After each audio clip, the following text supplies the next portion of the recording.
مولانا طارق جمیل صاحب نے فرمایا ہے سود دینا حرام نہیں ہے، سود لینا حرام ہے۔ مولانا طارق جمیل صاحب نے کچھ دن پہلے فرمایا تھا کہ سود دینا حرام نہیں ہے، لینا حرام ہے۔ اصل میں وہ جو فرمانا چاہ رہے تھے نا، وہ میں آپ کو بتاتا ہوں کیا بتانا چاہ رہے تھے، لوگوں نے غلط سمجھا۔ پھر ان کے بیٹے کا جو بیان آیا تو وہ اس سے بھی زیادہ غلط آ گیا، یعنی انہوں نے تو پھر بھی صحیح فرمایا تھا، بیٹے نے شاید جو بیان دیا تو وہ الٹا کر دیا اس بیان کو جو دینا چاہیے تھا، شاید ان کے بیٹے سے بھی مسٹیک ہوئی ہے۔ تو حضرت مولانا طارق جمیل صاحب نے جو فرمایا تھا کہ سود دینا حرام نہیں ہے، لینا حرام ہے، اس کا مطلب یہ ہے کہ سودی ایگریمنٹ تو بہرحال حرام ہے، جب ہم بینک سے سودی ایگریمنٹ کرتے ہیں نا وہ بہرحال حرام ہے، لیکن رقم کون سی حرام ہوگی؟ رقم وہ حرام ہوگی جو ہم بینک سے سود کے طور پر لیتے ہیں،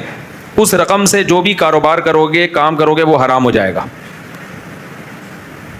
اسی طرح بینک سے آپ نے قرضہ لیا اور اب آپ بینک کو اس قرضے پہ سود دیتے ہو تو اس سود سے بینک جو بھی کام کرے گا حرام ہوگا، لیکن ہم جو قرضہ لے کے جو بھی کام کریں گے وہ کام حرام نہیں ہوگا، کیونکہ وہ رقم حرام نہیں ہے، عمل حرام ہے۔ سمجھ میں آ رہی ہے بات کہ نہیں آ رہی؟ وہ رقم حرام نہیں ہے، کیونکہ لوگوں کی بچتیں بینک میں رکھی ہوئی ہیں، بینک وہ اٹھا کے آپ کو پکڑا دیتا ہے، تو رقم تھوڑی نہ چوری کی رقم ہے نہ سود کی رقم ہے، سود تو وہ ہوگا جو آپ بینک کو دیں گے۔ دیکھو زید نے بکر کو 1 کروڑ روپے دیا سود پہ، بکر نے اس 1 کروڑ سے بزنس کیا، تو وہ بزنس سے حاصل ہونے والی ارننگ حرام نہیں ہے، البتہ بکر کو گناہ ہوگا کہ تو نے سودی قرضہ کیوں لیا، کیونکہ سودی قرضہ لینا بھی حرام، سود دینا بھی حرام، اس لین دین پہ گواہ بننا بھی حرام، اور اس لین دین کو لکھنا بھی حرام۔ سمجھ میں آ رہی بات؟ بکر نے زید سے 1 کروڑ روپے لیا سود پہ کہ میں سود دوں گا تمہیں، اب بکر اس 1 کروڑ سے بزنس کرے گا، بکر کو گناہ تو ملا اس سارے پروسیس کا، لیکن بزنس سے حاصل ہونے والی آمدن حرام نہیں ہے۔ لیکن زید نے جو بکر سے سود لیا ہے 2 لاکھ روپے لیا، فرض کرو 2%،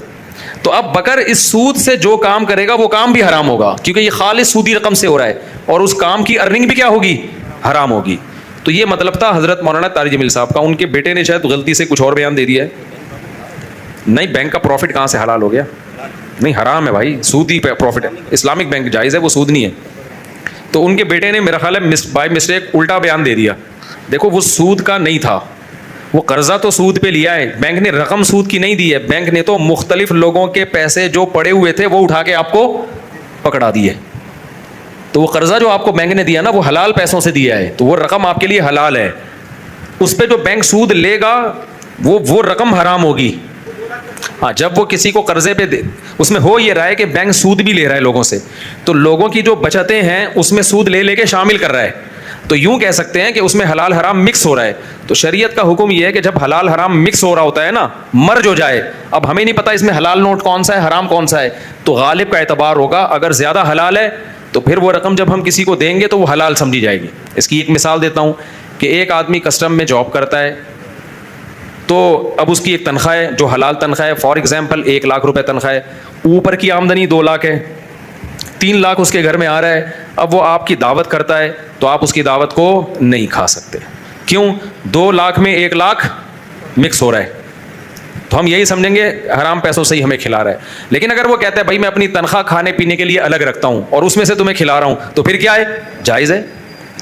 اس کی زبان کا اعتبار کیا جائے گا۔ لیکن اگر اس کی تنخواہ 2 لاکھ ہے، اوپر کی آمدن 1 لاکھ ہے، دونوں کو مکس کرتا ہے، پھر ہمیں چائے پلاتا ہے، تو پھر شریعت کہتی ہے کہ غالب کا اعتبار ہوگا، ہم یہی سمجھیں گے ہمیں حلال سے، پھر اس کے بیان کی ضرورت نہیں ہے، پھر ہم یہی سمجھیں گے حلال سے کھلا رہے ہیں ہم۔ سمجھتے ہیں کہ نہیں سمجھتے؟ تو بینک سے سودی قرضہ لینا باہر صورت حرام ہے، لیکن وہ قرضہ لے کے جو کمپنیاں کھلتی ہیں، جو بزنس ہوتا ہے، اس کی ارننگ حرام نہیں ہوتی،